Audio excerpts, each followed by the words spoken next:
called me from the ashes, you have broken every curse. Blessed Redeemer, you have set this captive free. Lord, I can't help but sing. Faithful you are, faithful forever you will be. Faithful you are. All your promises are yes and amen. All your promises are yes and amen. I will rest in your promises. My confidence is your faithfulness. I will rest in your promises. My confidence is your faithfulness. I will rest in your promises. My confidence is your faithfulness. I will rest in your promises. My confidence is your faithfulness. Faithful you are, faithful forever you will be. Faithful you are. All your promises are yes and amen. All your promises are yes and amen. Who am I that the highest King would welcome me? I was lost, but he brought me in. Oh, his love for me. Oh, his love for me. Who the Son sets free, oh, is free indeed. I'm a child of God, yes I am. Free at last he has ransomed me, his grace runs deep. While I was a slave to sin, Jesus died for me. Yes, he died for me. Who the Son sets free, oh, is free indeed. I'm a child of God, yes I am. In my Father's house, there's a place for me. I'm a child of God, yes I am. I am chosen, not forsaken. I am who you say I am. You are for me, not against me. I am who you say I am. I am chosen, not forsaken. I am who you say I am. You are for me, not against me. I am who you say I am. Oh, I am who you say I am. Who the Son sets free, oh, is free indeed. I'm a child of God, yes I am. In my Father's house, there's a place for me. I'm a child of God, yes I am. In my Father's house, there's a place for me. I'm a child of God, yes I am.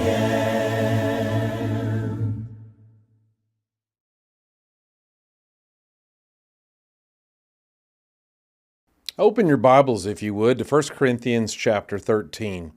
In the previous lesson, we finished chapter 12, where Paul introduced the idea of the different spiritual gifts to a church that was uniquely gifted, perhaps, but also struggled with division and struggles in their relationships. And so he spent a lot of time reminding them several different ways that all the gifts come from God, that we are given gifts according to God's purpose. We are placed in the body according to God. In other words, giftedness is all about the giver, not the receiver. It's all about God and how we serve Him. When we make it about ourselves, like any other time, to follow Christ is to take up our cross daily. When we make any of that about ourselves, then it's something very different indeed. So, having talked about some of the gifts and how we're all part of the same body, and then mentioned some of the most well-known or perhaps the most obvious, certainly some of the most respected gifts, like apostles and prophets and teachers and workers of miracles, healers, etc., he says in verse 31 as he closes chapter 12, but earnestly desire the greater gifts. So he's named what we would consider the greatest gifts, being an apostle, healing people, doing miracles. I mean, what's greater than that? And that sets up the very point he's about to make when he says, I show you still a more excellent way. And the word excellent is such a biblical word. It's for reaching for what is best, not just good, not just better, but best. It's what is the highest. It is what is holy. It is what is the greatest. Excellence has to do with not just impact, but even character, that it comes from the best place. Well, what is a greater gift? What is a more excellent way? Chapter 13, verse 1, like a shock, he's sort of jarringly in the middle, because he'll go back to giftedness and their use in the assembly or in the body in chapter 14, but he interrupts the conversation or maybe refocuses the conversation so that differences always revolve around the same thing, and that is love. So, chapter 13, verse 1, he says, if I speak with the tongues of men and of angels. We'll talk about tongue speaking as we get into chapter 14. He mentioned it now in 12. But here you can already see there's a tongue of men, there's a tongue of angels, so there's different kinds of tongues. He says, so if I can speak with these tongues but do not have love, so you can do this amazing thing, this gifted thing, this thing from God, but if you don't have love, he said, I become a noisy gong or a clanging cymbal. Now, he'll talk about that in chapter 14, about what is the use of a tongue or a language if it can't be understood. Then it's just noise. So for all of your great work in the tongues or languages of men or of angels in preaching or prophesying or teaching or whatever, it's just noise. People can't hear you if you don't have love. You've probably heard the expression, people don't care what you know until they know how much you care. Or John says, if you say you love God but you hate your brother, the truth is not in you. So without love, anything else that is said is just mere noise at best and can be even offensive. If someone mistreats you all the time and treats you like dirt and is always putting you down, but then they're like, love you, at some point you, one, can't hear the word. It's just noise, and it can even become offensive. One of my friends used to say it's like writing I love you in the dust of the coffee table. The message is lost in the media, right? You lost it in the way you expressed it. So verse 2, if I have the gift of prophecy and know all mysteries and all knowledge, and I have all faith, so it's remove mountains. Wow, boy, wouldn't that be something? But if I do not have love, I am nothing. He describes these literal mountaintop experiences, great power, and it's impressive, but without love, he said, it's nothing. There's no value. So love not only can make us hard to hear, it can also take away any results or any success. It's kind of like a so what? You can go do this thing, but without love, it doesn't mean anything. That's the writing in the dust on the coffee table. You can wash all the dishes and clean the house and cook all the food and have a special night, but then if you don't love them, then all that effort didn't mean anything and can even be offensive. Verse 3, and if I give all my possessions to feed the poor, and if I surrender my body to be burned, but do not have love, it profits me nothing. He talks about how gifted speech can become noise, about how gifted knowledge and leadership can be emptied, made useless, made vain. And now he talks about even the greatest sacrifice doesn't help at all. The greatest sacrifice is nullified. It becomes useless. So in three really dramatic, different kinds of examples, what they all have in common is without love, it doesn't mean anything. It's useless, it's ineffective, and perhaps worse. So that's how important love is. So in this whole discussion about gifts, because apparently there's this human temptation, well, my gift's better than yours, your gift stinks, or we don't need you around here. Like you said, if the hand says to the body, to the foot, I have no need of you, go away, we don't need you here. That's not love. That everything breaks down without love, or everything depends on love. Well, of course it does. That's who God is, for God is love. That's who God is. That's his character, and so it must be in us. So then he defines for us love beginning in verse 4. It's a reason why these verses are popular, because love is defined in all kinds of weird ways. In the modern world, it's mostly about emotion, mostly about feelings. When you love someone, you just feel a certain way about them, and you got this kind of warm, gushy feeling, and it makes you feel great. It's kind of a euphoric high, like everything's perfect. You just feel so good. That's a part of love. That's an experience of love, but that's not what love is. That's how love can make you feel. The feeling isn't love. Love is what drives the feeling. Love has to be something much more profound than that. Human emotion is powerful, but is also unpredictable. We can feel all kinds of ways, and sometimes for obvious reasons, sometimes for no reason at all. Even the weather can affect our emotion. If it's cloudy and miserable for, let's say, for a week straight, and the sun comes out on a warm spring day or maybe even a winter day, all of a sudden we're in great spirits because of the weather's different. That's not much. Sometimes we can feel in ways we don't understand, or that we know we should feel a certain way and we just don't.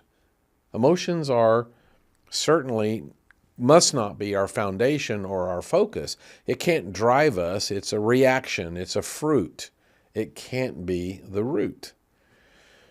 So love is most often today defined in merely a romantic sort of emotional kind of expression, which involves that, but that's not all of that.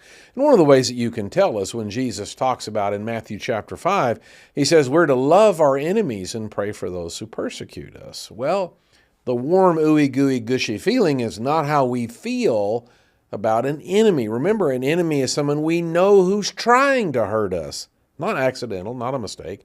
They're out to get us, and you're going to feel the same way about them as you do your spouse or your children or whomever. No, that'd be psychotic. It'd be inhuman, unnatural, impossible. So how can you love your neighbor? What does that mean? Love your neighbors yourself. How can you love your enemies? Well, he defines it for us in verse 4 by saying, love is patient, love is kind, and it's not jealous. He describes love in terms of character, not in terms of emotion. For example, which one of these is a feeling? Does not brag, is not arrogant, does not act becomingly, does not seek its own, is not provoked, does not take into account a wrong suffered, etc. These are not emotions. In fact, when you're having to be patient, what is the emotion you're experiencing, right? Right? You're irritated, you're frustrated, you're angry, you're disappointed, and now you're going to react out of that emotion. And patience says, slow down, take a pause, don't react. So patience is a decision. So love, though it involves powerful emotions, it feeds powerful emotions. It is not an emotion, it is a conviction. It is a choice, it is a decision to act a certain way. If you're going to love your enemies, you can't feel necessarily really good about them, but can you be patient with them? You don't want to, I get, but can you choose to be patient with an enemy? Yeah. Can you be kind to an enemy? Yeah. Not jealous, etc.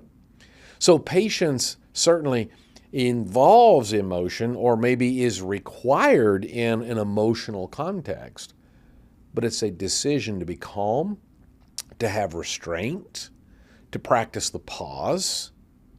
This is what it means to be patient. So love chooses to be responsive rather than reactive, to be patient.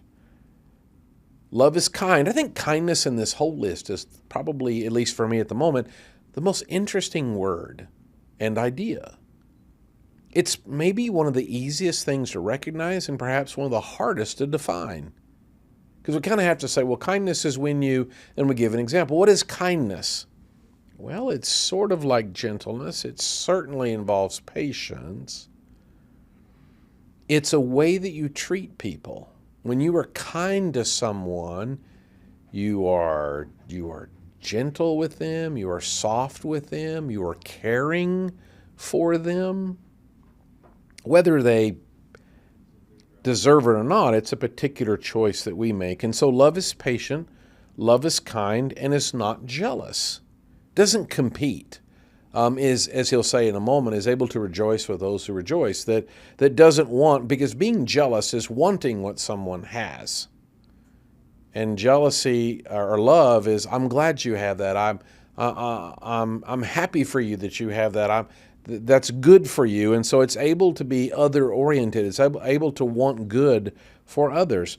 Love does not brag. That's self-centeredness rather than other-oriented. Because brag is, you got to know about me. Brag is exalting oneself. Brag is separating oneself from others. I'm better than you, or I have this ability that you don't have. Feeds right out of jealousy and leads to, and it's not arrogant. The word arrogant means full of self. Love is to be full of God, right? Because it's His character. God is love. So to be full of love is to be full of God, of His character. That's that interest and concern for others. And you'd have to have an interest in others if you're going to love your enemies. Does not act unbecomingly. That's also an interesting word. Reminds me, depending on the day, kindness or this word, unbecomingly, can be the hardest to define and some of the easiest to recognize. Because when someone is acting a certain way, you're at a restaurant and you don't particularly like the service or the meal, you can act graceful or lovingly toward the server, or you can act unbecomingly in a way that doesn't reflect love, in a way that doesn't look like love. It's the lack of love, the opposite of love. And so now you're treating your server harshly, or you're snarky, or you're condescending toward them. You are rude would be an interesting opposite. In some ways, hate is the opposite of love. In some ways, in terms of interaction, rudeness can be the opposite of love, certainly the opposite of kindness. Rudeness is when you act without concern for the other person. You're just rude.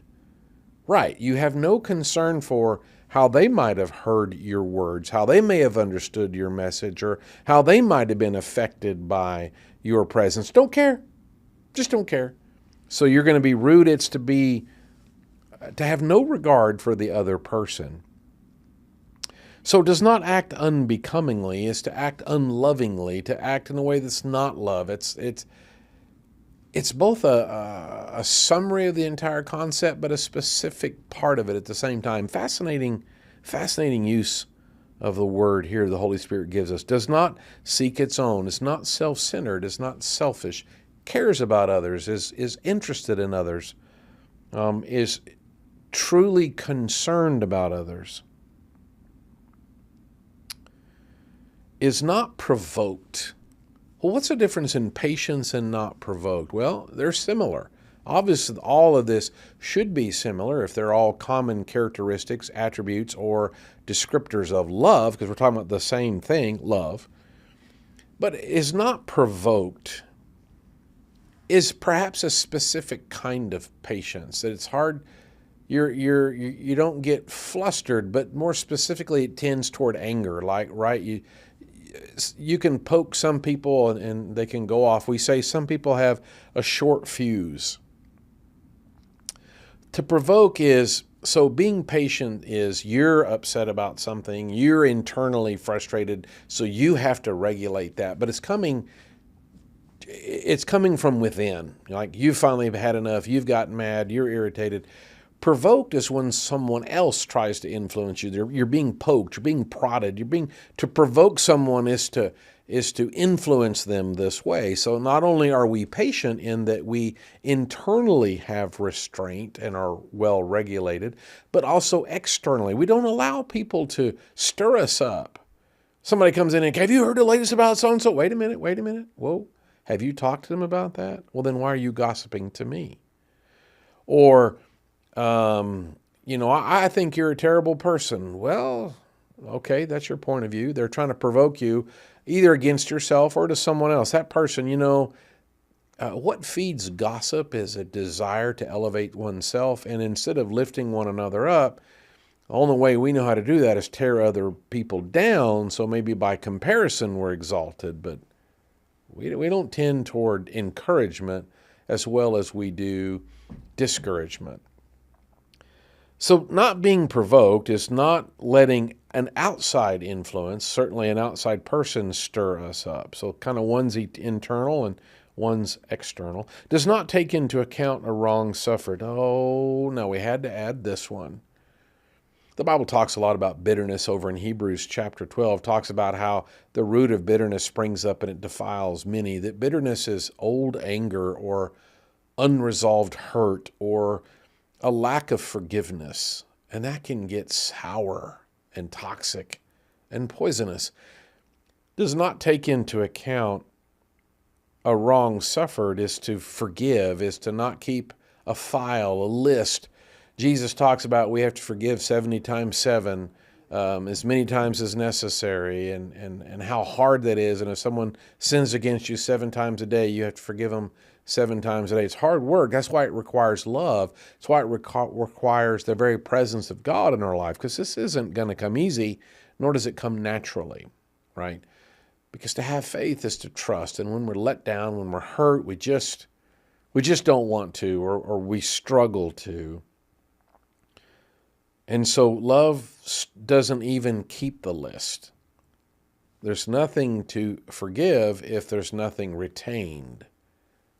Easier said than done, but that's why we're called to it, just like being patient or kind or not arrogant or jealous, etc.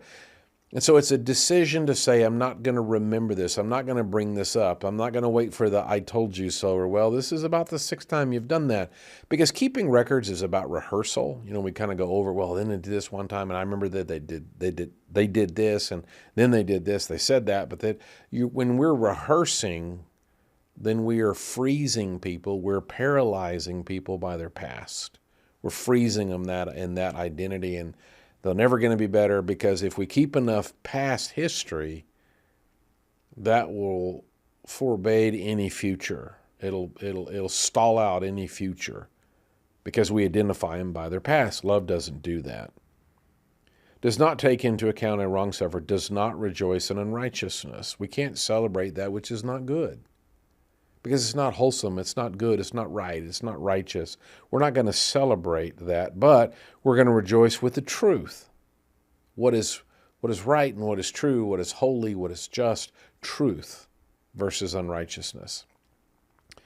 That's a slippery slope where it's easy to slide off into the ditch, because we're fed in all sorts of media. Entertainment comes to mind. That's an easy one. You can watch a movie and it'll be portraying a certain lifestyle or a choice that is sinful or ungodly, and it's held up, it's applauded, it's celebrated, and it's just easy to support that or go along with that. And we must not. We cannot rejoice in anything that is unrighteous.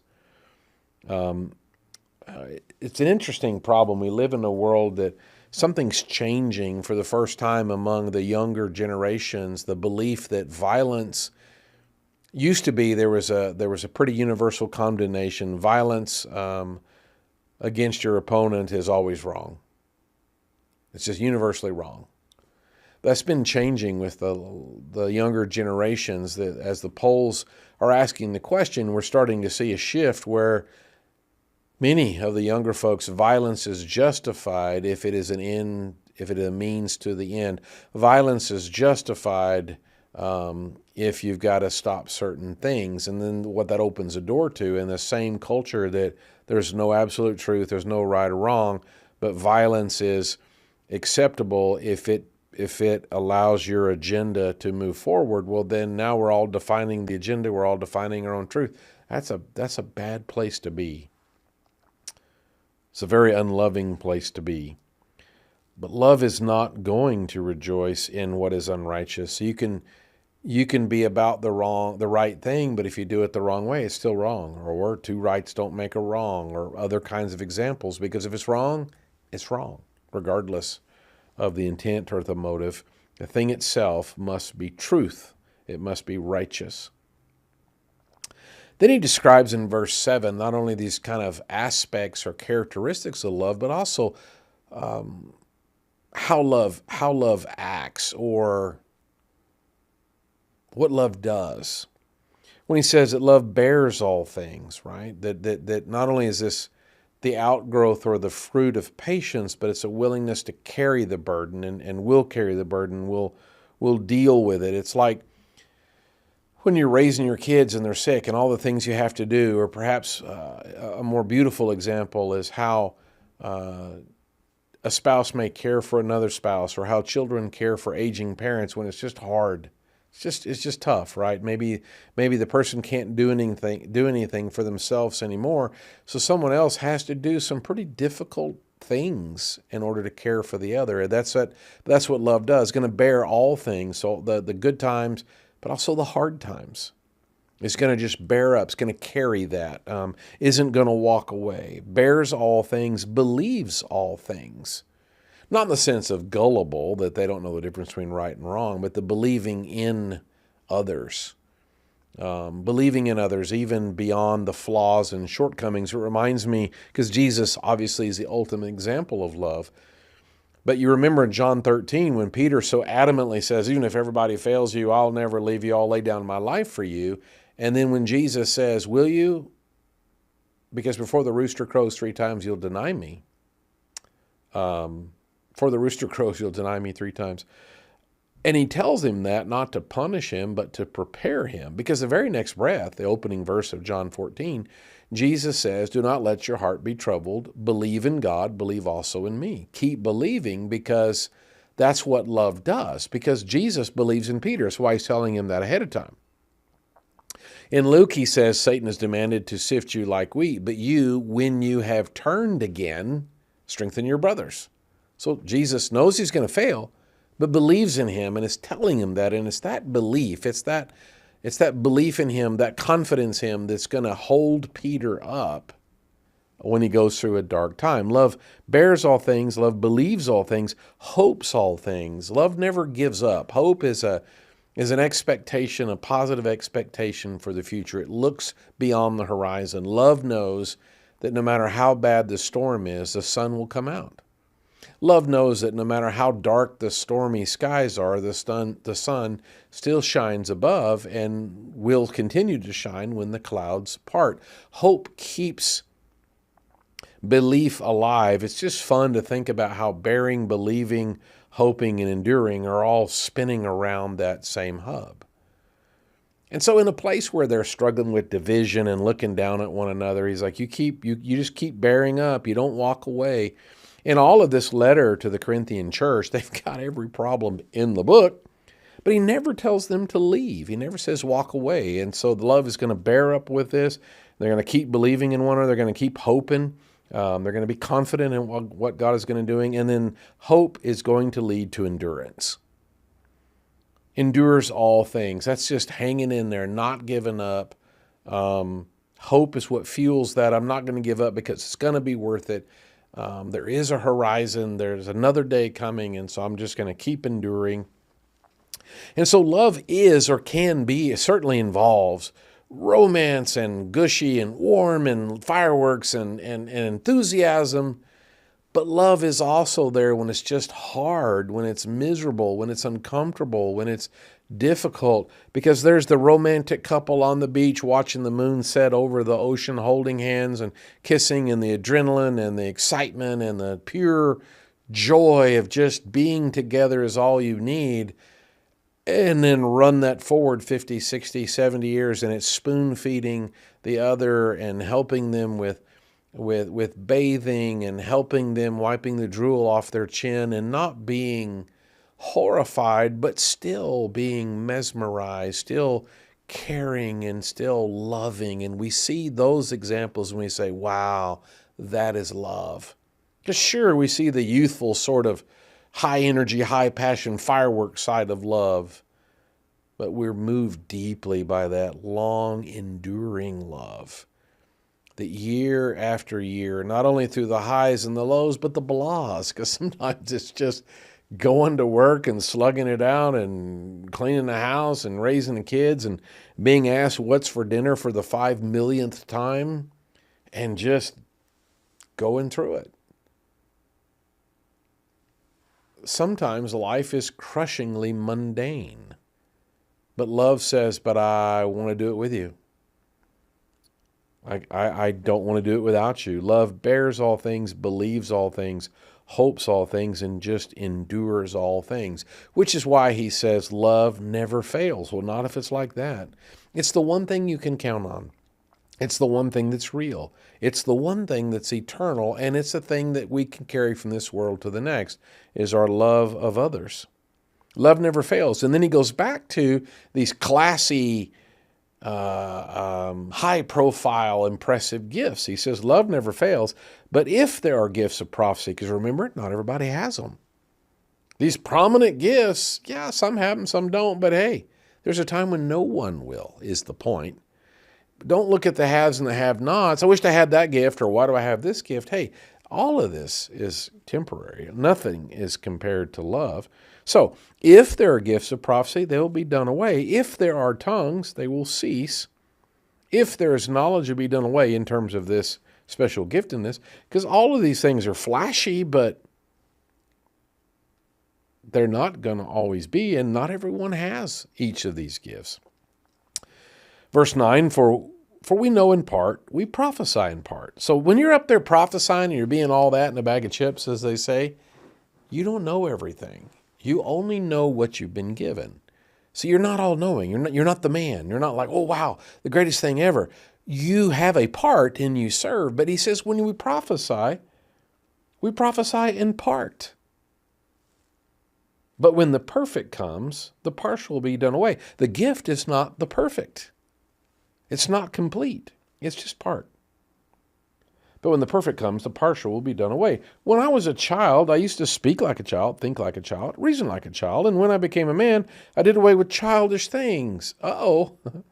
Not only are these flashy, impressive, awesome gifts being described as incomplete, they're partial. You don't have everything. They're also described as temporary. They're going to be passing when the permanent comes. And now they're described as childish. They're immature, they're incomplete, they're not all that. You have not arrived. Some then, and even some today now, will push, when you have experienced this gift, then you have arrived to maturity. Paul is saying the opposite. He's saying that's childish, and certainly it's led to childish behavior. Well, what about me? When do I get? What about my time? How come I don't get? Etc. That's childish behavior. Verse 12, he finishes by saying, for now we see in a mirror dimly. So you prophesy only in part. It is temporary. It is actually immature or childish, and it's dim. Well, he's kind of hard on gifts. Well, remember in verse 31 of chapter 12, he says, earnestly desire the greater gifts, because these are not the greater gifts. What, be an apostle, a miracle worker, a healer, all those amazing things? They are not the greater gifts, and it is not the most excellent way. And that's how he's finishing it. For now we see in a mirror dimly, but then face to face. Now I know in part, but then I will know fully, just as I also have been fully known. It's the ultimate, our ultimate destination is in heaven, where all will be known and everything is resolved, everything is made right, everything that is lacking is made full. I mean, everything's just done. So there's no time on this earth that we could ever stand and say, I've arrived, or I'm that, or any of that sort of thinking. Because we're just on a journey. This is not the destination. And so whatever place we find ourselves spiritually, whatever gifts we have or are expressing, we're just in the Motel 6 on the way home. This isn't it. And the amazing thing about knowing face to face, he will know as he's been fully known. And that's an interesting reflection because we've always been fully known. God has always fully known us, but we haven't fully known him, ourselves, or one another. We're the ones incomplete. And that's the reminder. It's still a reflection back to God. And then he concludes by saying, but now faith, hope, love abide these three. Wait, what about apostleship and healing and miracles and tongues and prophecy and no, faith, hope, love. Trusting in God, having a confident expectation of the future, having hope that God is in charge, all is going to be well, and love. That's the more excellent way. That's the greater gifts. That's where we want to grow. And the greatest of even those, we come right back to where he started the chapter, and the greatest of these is love. In fact, as he said in the beginning, without love, nothing else matters. Nothing else is real. Nothing else makes any difference at all.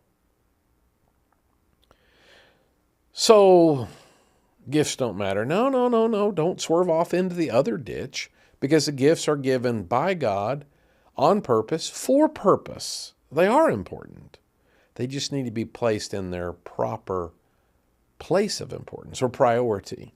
So, chapter 14, verse 1, pursue love, yet desire earnestly, be serious, be focused, desire earnestly spiritual gifts, because that's wanting to be more effective and more useful, more fruitful to the King. Why? So we've been designed in the image of God, created in the image of God, and a part of that is our desire to grow, our desire to succeed, our desire to get better. That's from God. That's a good thing. Just make sure the number one thing, what is it? The main thing is keeping the main thing the main thing? Well, the main thing is love.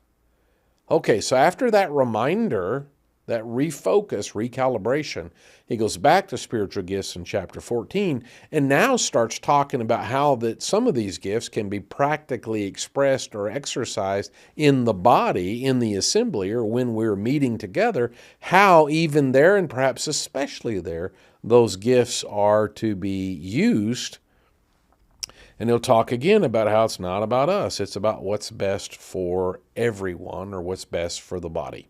So he resets, just sort of make sure we've hadn't drifted away. We've gotten so busy in all this discussion, kind of like the famous football coach with a team that was famous for winning and all kinds of trick plays and super complicated offense, and then they started losing. They were kind of getting too smart, and so the coach comes in with a football and says to a bunch of highly experienced players, "This is a football."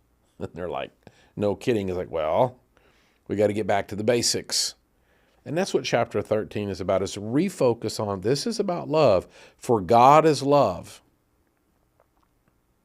Right? If you say you love God and hate your brother, you're a liar. For God so loved the world, they gave his only begotten Son. God is love. And if we're going to be his sons and daughters, then we must be the same. And so beginning in the next chapter, chapter 14, Paul will pick up again the discussion of gifts and how we can use them to love God and to love one another. The ground began to shake, the stone was rolled away. His perfect love could not be overcome. Now death, where is your sting? Our resurrected King has rendered you defeated. Forever he is glorified. Forever he is lifted high. Forever he is risen. He is alive. He is alive.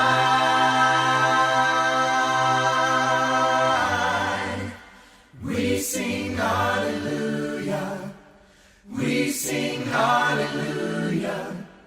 We sing hallelujah. The Lamb is overcome. We sing hallelujah. We sing hallelujah. We sing hallelujah. The Lamb is overcome. Forever He is glorified.